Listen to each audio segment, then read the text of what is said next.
ખેડૂત મિત્રો, જય માતાજી।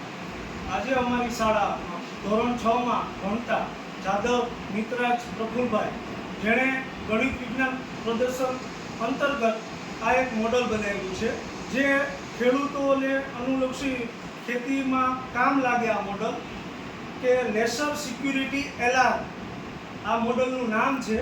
તેમાં લેસર લાઇટનો ઉપયોગ થાય, એલડીઆર અને ટ્રાન્ઝિસ્ટર અને રેઝિસ્ટન્સ જે નાના લગાવેલા છે।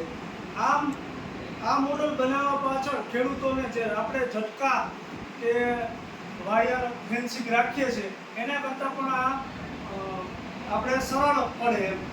અને આ પ્રકાશના પરાવર્તનના નિયમ મુજબ કે જો કોઈ પણ આવે તો આ રીતના લાઇટ બતાવે છે અને આપણે એલર્ટ કરે છે કે આ રીતના જો માનો કે કોઈ પણ અને 360 ડિગ્રીએ આ જે લેન્સ રાખેલા છે અરીસા, બરાબર, એટલે પ્રકાશનું પરાવર્તન થાય। ગમે ત્યાં તમે રાખો એટલે આપણે એલર્ટ કરે છે કે આપણા ખેતરમાં કે આપણા ઘરે વાડીમાં કોઈ પણ આવેલ છે। નીતભાઈ મિત્રાજ જાદવ કે જેણે આ લેસર સિક્યુરિટી એલાર્મ મોડલ બનાવ્યું છે અને ગણિત વિજ્ઞાન પ્રદર્શનમાં અમારી શાળાનું ખૂબ જ સરસ પ્રદર્શન રહેલ છે। અને આ મોડલ જો આ રીતના વર્ક કરે છે